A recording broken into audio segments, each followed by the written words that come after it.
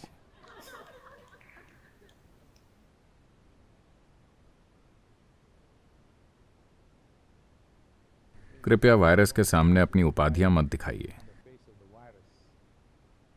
ये कोई भेदभाव नहीं करता।